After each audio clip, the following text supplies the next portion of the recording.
read this and I'm going to talk about this situation. Before 1940, African Americans were barred from flying for the U.S. military.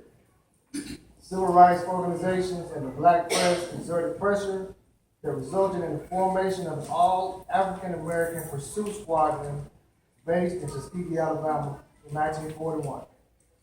They became known as the Tuskegee Airmen. Tuskegee Airmen refers to all who were involved in the so-called Tuskegee experiment, the Army Air Corps program to train African Americans to fly and maintain combat aircraft. The Tuskegee Airmen included pilots, navigators, bombardiers, maintenance and support staff, instructors, and all the personnel who kept the planes in the air. The experiment was designed to fail. They did not want these men to succeed in anything they did. They gave them a shot with the hopes that, okay, well, these people can't do anything. They're going to mess our planes up. They got the worst equipment in the Air Corps. We'll give them a chance and we'll see what they do. Their determination and their skill and exceptional education proved to these Army Air Corps men who are definitely racist that they can do the job. The military selected Tuskegee Institute to train pilots because of its commitment to aeronautical training.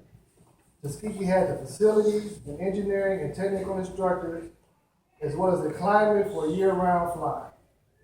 The first civilian pilot training program students completed their instruction in May 1940. The Tuskegee program was then expanded and became the center for African American aviation during World War II. Tuskegee Airmen overcame segregation and prejudice to become one of the most highly respected fighter groups of World War II.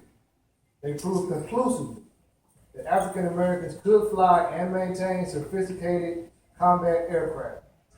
The Tuskegee Airmen's achievements, together with the men and women who supported them, paved the way for full integration of the U.S. military. Many cadets got their primary flight instruction at Moulton Field, Tuskegee, from Charles Chief Henderson.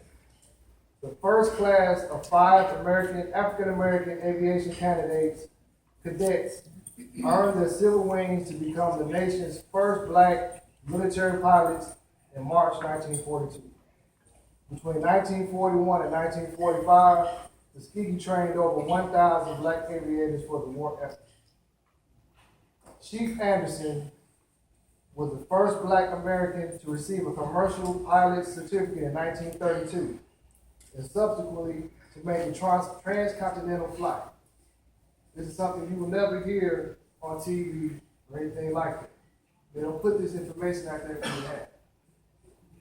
Anderson is also well known as a pilot who flew Eleanor Roosevelt, wife of then U.S. President Franklin D. Roosevelt, convincing her to encourage her husband to authorize military flight training at Tuskegee. In 1948, President Harry Truman enacted Executive Order 9981, directing equality of treatment and opportunity in all of the United States Armed Forces, which in time led to the end of racial segregation in the U.S. military. Another thing they don't tell you is that all of these pilots were fluent in 3 languages.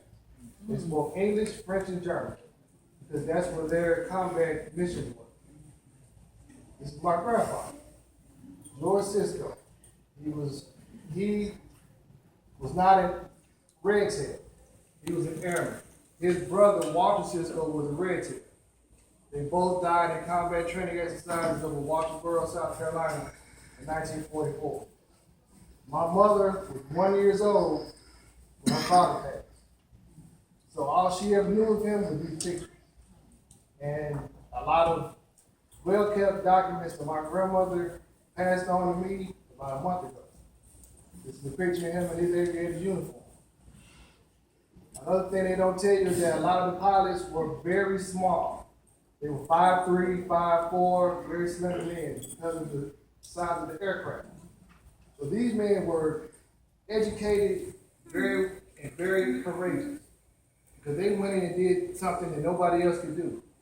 And they had something to prove to make themselves stand out against a military that had more training, better aircraft than anybody else.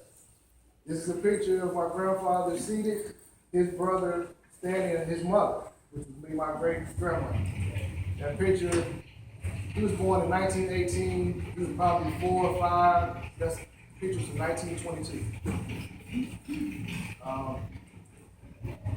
That's him, yes, right when he got in there, his life, real small, skinny guy, cool.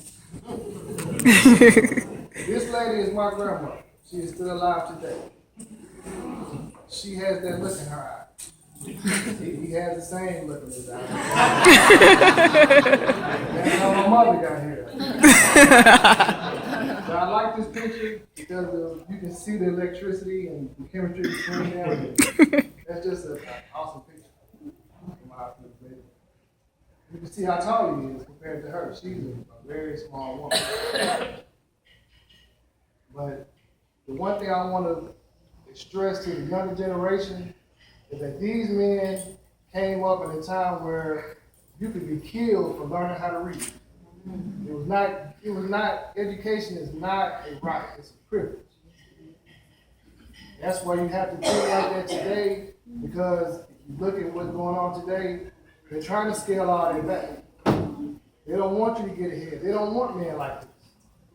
They don't want men who are excel and exceptional and can do things that they can't do. You have to take your education seriously, because the most important piece of paper you ever have in your entire life is your diploma. I was blessed by my grandmother to have his diploma right here from Tuskegee Institute, given to him on January 7, 1944. This is his Army elementary flying license. This is a very valuable piece of documentation for me. I'm very proud that you gave it to me. Thank y'all for listening.